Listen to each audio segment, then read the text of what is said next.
Good morning students, welcome to the TSN online education platform.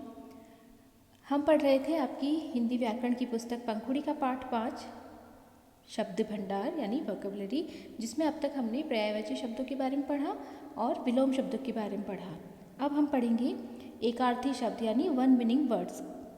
ऐसे शब्द जो अर्थ की दृष्टि से लगभग समान प्रतीत होते हैं, परंतु इन शब्दों के अर्थ में सूक्ष्म अंतर होता है। भाव तथा स्थिति के अनुसार एक दूसरे के स्थान पर प्रयोग नहीं किया जा सकता। ऐसे शब्दों को एकार्थी शब्द कहते हैं। नीचे कुछ एकार्थी शब्द दिए जा रहे हैं, जिन्हें ध्यानपूर्वक पढ़िए एवं समझिए। जैसे सबसे पहले पत्नी। पत्नी और स्त्री, ये दो शब्द एक जैसे लगते हैं, लेकिन ये स्त्री के या महिला के लिए प्रयोग में लाए जाते हैं। लेकिन जो पत्नी शब्द है वह किसी व्यक्ति की विवाहित स्त्री के लिए प्रयोग में लाया जाता है, जबकि कोई भी स्त्री या नारी या महिला के लिए स्त्री शब्द का प्रयोग करते हैं। इसी तरह सेवा और शुश्रूषा। सेवा माता पिता तथा गुरुजनों की देखभाल एवं आवभगत को कहा जाता है, जबकि जो शुश्रूषा है उस शब्द का प्रयोग होता है बीमार व्यक्ति की देखभाल के लिए। पाप और अपराध, इनका भी लगभग समान अर्थ माना जाता है, शब्दों को माना जाता है इन्हें, लेकिन इनमें थोड़ा सा अंतर होता है, एक सूक्ष्म सा अंतर होता है। जैसे पाप जो शब्द है वह नैतिक तथा धार्मिक नियमों का जब उल्लंघन करते हैं, या जो ऐसे नियम जो नैतिक तौर पर गलत है उनका जब हम नहीं मानते उन नियमों को, तब वो पाप कहलाता है। जैसे झूठ नहीं बोलना चाहिए, हमेशा सत्य बोलना चाहिए, लेकिन अगर हम किसी बात पर अगर झूठ बोलेंगे तो ये एक नैतिक नियम है, तो अगर हम इसका उल्लंघन करेंगे, गलत बोलेंगे, झूठ बोलेंगे, तो वो पाप कहलाएगा। जबकि अपराध है कानून के विरुद्ध कार्य, यानी जो न्याय व्यवस्था के अनुसार निर्धारित किए गए हैं कार्य, उनके विरुद्ध अगर कोई कार्य करता है, जैसे चोरी करना, डाका डालना या स्मगलिंग करना, ये सारे कानून के विरुद्ध अपराध होते हैं, इसीलिए इन्हें कानून के विरुद्ध कार्य होते हैं, इसीलिए इन्हें अपराध कहा जाता है। इसी प्रकार जीवनी और आत्मकथा, ये दोनों शब्द ऐसी रचनाओं के लिए प्रयोग में लाए जाते हैं जो किसी व्यक्ति के बारे में होता है, लेकिन इनमें भी सूक्ष्म अंतर है। जैसे किसी का जीवन चरित्र अन्य द्वारा लिखा जाता है तो वह जीवनी कहलाती है, जबकि अपना खुद का जीवन चरित्र जब कोई स्वयं लिखता है, अपने बारे में लिखता है, तो वह आत्मकथा होती है। तो जीवनी कोई और लिखता है किसी के बारे में, जबकि आत्मकथा हम स्वयं अपने बारे में लिखते हैं, तो वह आत्मकथा कहलाती है। इसी प्रकार भ्रांति और संदेह। भ्रांति वास्तविकता से अलग समझना को कहते हैं, और जो संदेह है वो वास्तविकता का निश्चय न होना, यानी जब हमें पक्का किसी वस्तु के बारे में, किसी व्यक्ति के बारे में कोई सूचना पक्की नहीं हो तो वह संदेह होता है। जबकि जो वास्तविकता है, जो सच्चाई है, उससे कुछ और समझ लेना, यानी किसी और को, जैसे आपका कोई मित्र है, लेकिन अगर आप कहीं रास्ते में जा रहे हैं और उसी की जैसे शक्ल का कोई व्यक्ति उसके पीछे से अगर आप उसको देखो तो आपके मित्र जैसा ही दिखाई दे, तो वह भ्रांति कहलाएगा। लेकिन शक या संदेह वहाँ होगा जब कोई जुड़वा हो, ऐसे व्यक्ति हो जो बिल्कुल एक जैसे हो, तब वहाँ पर आपको साथ में खड़े हो तो वो दोनों को पहचानने में अगर गलती हो रही हो, या जो वास्तविकता है उसका निश्चय न कर पा रहे हो, उसको संदेह कहा जाता है। इसी तरह अवस्था और आयु, ये भी उम्र के लिए काम में लाए जाते हैं शब्द, लेकिन अवस्था जो शब्द है वह जीवन का एक भाग है, यानी बाल्यावस्था जो बचपन को कहते हैं, युवा अवस्था यानी जब युवक जो जिस उम्र में होते हैं उसे कहा जाता है, और इसी तरह वृद्धावस्था। लेकिन जो आयु है वो उम्र या पूरा जीवन बताती है, यानी आप अगर अपनी उम्र के बारे में बताना चाहेंगे तो आयु बताएंगे, लेकिन अभी आप बचपन में है, युवावस्था में है, वृद्धावस्था में है, प्रौढ़ावस्था में, ये सारी चीज़ें जो कहलाती है वो उम्र का एक भाग कहलाता है, जबकि उम्र बताना वो आयु कहलाता है। इसी प्रकार अगला शब्द है अर्पण और प्रदान। अर्पण छोटों द्वारा बड़ों को कुछ देना, यानी अर्पित करना, उनको समर्पित करना, और जो प्रदान है वो बड़ों द्वारा छोटों को कुछ देना।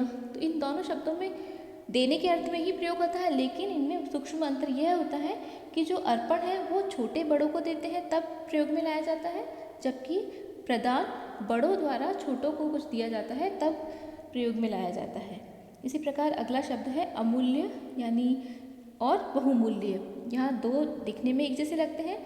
अमूल्य शब्द का जिसका कोई मूल्य न हो, और बहुमूल्य यानी कि जो बहुत ही कीमती हो। तो यहाँ पर इनमें सूक्ष्म अंतर यही है कि जो वस्तु मूल्य देकर भी प्राप्त न हो सके वह तो है अमूल्य, और जो बहुत ही कीमती हो लेकिन जिसका मूल्य चुकाया जा सकता हो वह बहुमूल्य कहलाता है। इसी प्रकार निंदा और आलोचना। तो निंदा किसी की मात्र कमियां गिनाना निंदा कहलाता है, जबकि गुण तथा दोष दोनों बताना यानी कि केवल उसकी बुराई ही नहीं करना, उसके गुणों के बारे में भी जब चर्चा की जाती है तो वहाँ आलोचना होती है। दुर्गम और अगम दोनों ही शब्द मुश्किल के लिए प्रयोग में लाए जाते हैं, लेकिन दुर्गम वहाँ प्रयोग में लाया जाता है जहाँ पहुँचना कठिन हो, लेकिन अगम यानी उस जगह के लिए प्रयोग में लाते हैं जहाँ जिस जगह पहुँचा ही न जा सके। अ मतलब नहीं और गम मतलब जाना, तो जहाँ जाया ही नहीं जा सके वह तो अगम है। और दुर्गम वहाँ है जहाँ पहुँचने में बहुत कठिनाइयाँ आती है, बहुत ही मुश्किल से पहुँचा जा सकता है, लेकिन वहाँ पर पहुँच सकते हैं। तो यही इनका इन दोनों शब्दों का मुख्य अंतर है। अब अगला शब्द है विवेक और ज्ञान। तो विवेक शब्द का प्रयोग बुद्धि द्वारा अच्छा या बुरा परखने की क्षमता को कहते हैं, जबकि ज्ञान जो है किसी विषय की जानकारी, यानी आपको कंप्यूटर की ज्ञान है लेकिन कंप्यूटर या सामाजिक विज्ञान या जो अन्य विषय है और जो व्यवहारिकता है, इन सब की जो जानकारी है, अच्छे बुरे की पहचान है, वो कहलाएगा आपका विवेक, लेकिन विषय की जानकारी होना वो ज्ञान कहलाता है। अगला शब्द है तृप्ति या संतोष। इच्छा का खत्म होना तृप्ति कहलाता है, और संतोष जो मिल जाए उसी में प्रसन्न रहना। तृप्ति तो तब होगा जब आपकी मनचाही वस्तु आपको मिल जाए और आपको उसको और कुछ पाने की इच्छा न हो, तो वहाँ पर तृप्ति होती है। लेकिन जो संतोष है वह तब प्रयोग में लाया जाता है कि जो भी वस्तु आपके पास में है आप उसी से प्रसन्न हैं, उसी में खुश हैं, तो वहाँ पर संतोष होता है। बंधु और बांधव। बंधु बांधव दोनों ही शब्द परिजनों के लिए प्रयोग में लाए जाते हैं, लेकिन इनमें भी सूक्ष्म अंतर है। जैसे बंधु जो शब्द है वह घनिष्ठ मित्र के लिए प्रयोग में लाया जाता है, जबकि जो बांधव शब्द है वो अपने सगे संबंधियों के लिए, जो परिवारजन है उनके लिए प्रयोग में लाया जाता है। निमंत्रण और आमंत्रण, अधिकतर हम भी इन शब्दों का प्रयोग करते हैं, लेकिन इनमें जो मुख्य अंतर है वह यह है कि विवाह तथा प्रीति भोज आदि पर बुलाया जाना निमंत्रण कहलाता है, जबकि किसी भी शुभ कार्य पर आने के लिए प्रार्थना जो की जाती है वह आमंत्रण है। यानी अगर आपके घर में पूजा है तो आप अपने जो रिश्तेदार हैं, मित्र हैं, उनको बुलाएंगे उसमें शामिल होने के लिए, तो आप उन्हें आमंत्रण देंगे। जबकि अगर आपके घर में शादी है और खाना है शादी का, रिसेप्शन का, तो वहाँ पर अगर अपने संबंधियों मित्रों को आप बुलाते हैं आप, तो वहाँ पर निमंत्रण कहलाएगा। अगला शब्द है श्रद्धा या भक्ति। हम भी बिना जानकारी के इन दोनों शब्दों को इक्वली मानते हैं, बराबर से प्रयोग में लाते हैं, जबकि जो श्रद्धा है वह बड़ों के लिए सम्मान के भाव को प्रदर्शित करती है, जबकि जो भक्ति है वह केवल ईश्वर के लिए पूज्य भाव या ईश्वर के लिए प्रयोग में लाया जाता है। लज्जा और ग्लानि। लज्जा स्वाभाविक शर्म, यानी किसी विषय के बारे में या किसी भी चीज़ से जो स्वाभाविक शर्म होती है वह लज्जा कहलाती है, जबकि ग्लानि तब होती है जब अपराध बोध के कारण मन में लज्जित होने का भाव हो। अपराध के बारे में अभी हमने पढ़ा था, कानून के जो निर्धारित है उनसे अलग कार्य जब करते हैं तो वह अपराध कहलाता है। और जब कोई अपराध करता है और उसके मन में उसके प्रति पश्चाताप होता है, तो या उस खुद को शर्म महसूस होती है उस कार्य को लेकर, उस अपराध को लेकर, तो वहाँ पर जो भाव होता है व्यक्ति के मन में वो ग्लानि कहलाती है। अगला शब्द है राजा या सम्राट। राजा जो शब्द है वह साधारण नरेश के लिए, साधारण जो शासक है उसके लिए प्रयोग में लाया जाता है, जबकि जो सम्राट है वह शब्द राजाओं के भी राजा के लिए प्रयोग में लाया जाता है। इसी प्रकार नमस्ते और प्रणाम। नमस्ते यानी कि समान अवस्था वालों का अभिवादन करना, जब आप अपने बराबर के लोगों से प्रणाम करते हैं, अभिवादन करते हैं, तो वहाँ पर नमस्ते कहलाता है। जबकि प्रणाम स्वयं से बड़े जो व्यक्ति हैं, गुरुजन हैं, माता पिता है, जब उनको आप प्रणाम या उनको अभिवादन करते हैं उनका, तो वहाँ पर प्रणाम शब्द का प्रयोग किया जाता है। अगला है कर्तव्य या कार्य। जिस कार्य में धार्मिक या नैतिक बंधन हो वह कर्तव्य होता है, जैसे बड़ों की सेवा करना, माता पिता की आज्ञा का पालन करना। तो ये जो धार्मिक या नैतिक बंधन जहाँ पर होता है, जो हमारे लिए निर्धारित किए गए हैं नियम, वो कर्तव्य कहलाते हैं। जबकि जो कार्य है वो कोई भी सामान्य कार्य हो सकता है, विद्यालय जाना, पढ़ाई करना, खेलना कूदना, खाना पीना, ये सारे साधारण कार्य है, सामान्य कार्य है। जबकि जो निर्धारित है सामान्य, चाहे वो धार्मिक कार्य हो, चाहे नैतिक बंधन हो, नैतिक कार्य हो, वे हमारे कर्तव्य कहलाते हैं। इसी प्रकार 20वां शब्द बंध है उपयोग या प्रयोग। यहाँ पर उपयोग जो शब्द है उसका अर्थ होता है कि सुंदर ढंग से काम में लेना, जबकि जो प्रयोग है वो सामान्य रूप से कार्य में लाना। यानी अगर आप अपनी जो कलम है, पेंसिल है, उसका प्रयोग अगर कलात्मक रूप से या सुंदर ढंग से कार्य करते हैं उससे, तो वह उपयोग कहलाएगा। जबकि कोई भी साधारण कार्य करना वो प्रयोग कहलाएगा। किसी भी वस्तु का उपयोग करना या उससे कोई काम करना सामान्य सा, वो प्रयोग कहलाता है। अगला शब्द है निर्णय या न्याय। निर्णय, फैसला, चाहे उसमें न्याय हो या न हो, वो निर्णय कहलाता है। जबकि न्याय वहाँ होता है जब आप सही गलत का इंसाफ करते हैं, सही गलत, जो गलत है उसे गलत साबित करते हैं और सही को सही साबित करते हैं, यानी बराबर का न्याय जहाँ पर होता है। अगला शब्द उत्साह या साहस। काम करने की तीव्र रुचि, यानी अगर आपको कोई काम बहुत पसंद है तो आपकी इच्छा होगी उस काम को करने की, तो वो होगा आपका उत्साह। जबकि साहस वहाँ पर प्रयोग में लाया जाता है जब साधन न होते हुए भी काम करने की इच्छा हो। या इस समय जब आपके पास बहुत कम साधन है अपनी पढ़ाई के लिए भी, अगर देखा जाए इस समय को, पैंडेमिक के समय को, तो विद्यालय बंद है और बहुत से ऐसे बच्चे हैं जिनके पास कोई साधन नहीं है पढ़ने के, लेकिन फिर भी अगर वे अपनी पढ़ाई को जारी रख रहे हैं, अपने बल पर वे पढ़ाई कर रहे हैं, कोशिश कर रहे हैं आगे बढ़ने की, तो वो साहस कहलाएगा। उत्साह, अपनी इच्छा से कार्य करना, आप जिसमें आपकी रुचि है वह कार्य करना, तो वहाँ उत्साह का शब्द का प्रयोग होगा। अगला शब्द है अस्त्र और शस्त्र। अस्त्र वे हथियार है जो फेंककर, हाथ से फेंककर चलाए जाते हैं, उन्हें दूर फेंककर प्रयोग में लाया जाता है।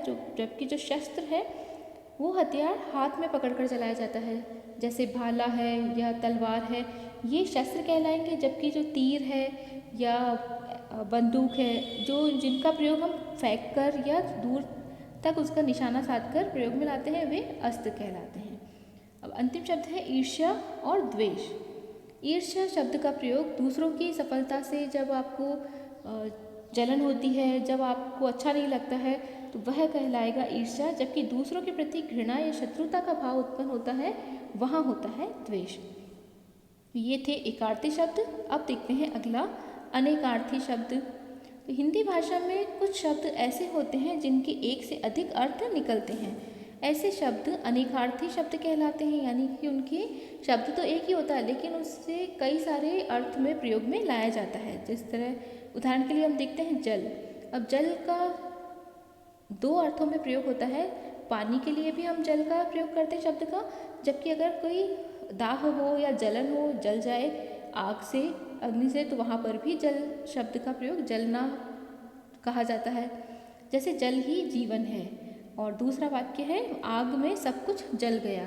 अब यहाँ जल जो शब्द है दोनों ही दो बार प्रयोग हुआ है, लेकिन दोनों का ही अर्थ अलग अलग है।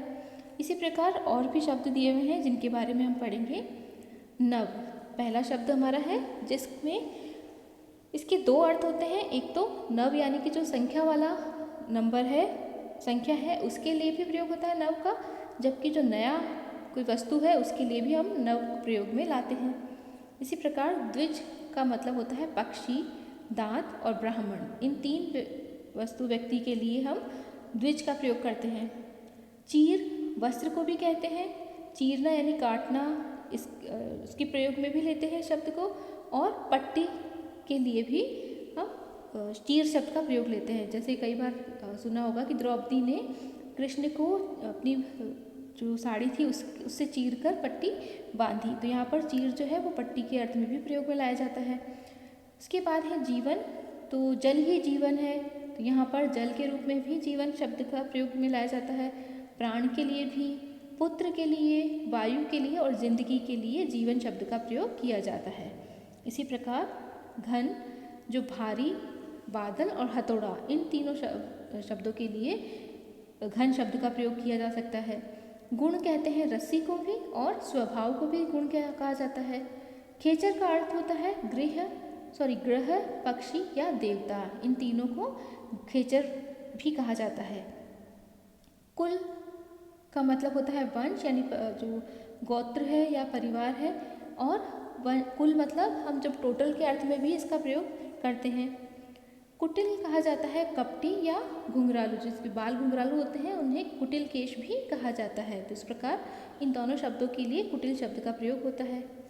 इसी प्रकार उत्तर एक दिशा के रूप में भी शब्द का प्रयोग करते हैं, जबकि हम कोई आंसर देते हैं, जवाब देते हैं, तो वहाँ पर भी उत्तर शब्द का प्रयोग करते हैं। आली शब्द सखी या मित्र के लिए और महिला मित्र के लिए और पंक्ति के लिए प्रयोग में लाया जाता है। आम जो कि एक फल है और साधारण व्यक्ति के लिए भी, साधारण बताने के लिए भी आम शब्द का प्रयोग होता है। अंबर वस्त्र को, आकाश, कपास और एक सुगंधित द्रव्य को कहा जाता है। अवधि कहते हैं समुद्र और सरोवर को, क्योंकि अब जो है वो पानी के अर्थ में प्रयोग में लाया जाता है, और मैंने पहले कल भी बताया था कि धी जो शब्द है वो धारण के अर्थ में आता है, तो अब्द यानी कि जो जल है उसे धारण करने वाला समुद्र कहलाता है। इसी प्रकार अगला शब्द अज, जो शिव, ब्रह्मा और बकरा, इन तीनों के लिए प्रयोग में लाया जाता है। अर्थ कहते हैं कारण, प्रयोजन, धन और मतलब को। अंक कहा जाता है गोद को भी, संख्या, चिन्ह, नाटक का अंक, इन सभी को अंक कहा जाता है। नाटक के जो पार्ट होते हैं उसे अलग अलग समय के अलग अलग जो पार्ट होते हैं उन्हें भी अंक कहते हैं। अक्षर कहते हैं वर्ण, यानी कि जो क ख ग घ है उन्हें। ब्रह्म को अविनाशी, जो जिसका कभी अंत नहीं होता यानी क्षर नहीं होता, उसे भी अक्षर कहते हैं, और शब्द को भी अक्षर कहा जाता है। इसी प्रकार हरि जो शब्द है उसका प्रयोग बंदर के लिए भी, सर्प के लिए, सिंह के लिए, सूर्य के लिए, इंद्र के लिए, हाथी, घोड़ा और मेंढक के लिए, उनको भी हरि कहा जाता है। हर कहा जाता है शिव और हरण करने वाला। और हिम शब्द जो है वो कहते हैं पाला को, मोती को, कपूर, कमल और चंद्रमा, इन सभी को हिम कहा जाता है। और हल यानी जो खेत में जोतने के लिए प्रयोग में लाया जाने वाला यंत्र है उसे भी कहते हैं, जबकि जो जवाब या समाधान होता है उसे भी हल कहा जाता है। जैसे गणित के जो सवाल होते हैं उनको सॉल्व करना हल करना कहलाता है। शिखी कहते हैं मोर को, अग्नि को और पर्वत को। आग को भी शिखी कहा जाता है, जबकि श्रुति जो शब्द है वो कान के लिए भी प्रयोग में लाया जाता है, और जो वेद है हमारे 4 वेद हैं उनके लिए भी, उन्हें भी श्रुति कहा जाता है। श्यामा कहते हैं राधा, यमुना या कोयल को। वृत्ति कहा जाता है कार्य को, स्वभाव और छात्रवृत्ति को। विधि कहते हैं रीति या ब्रह्मा को।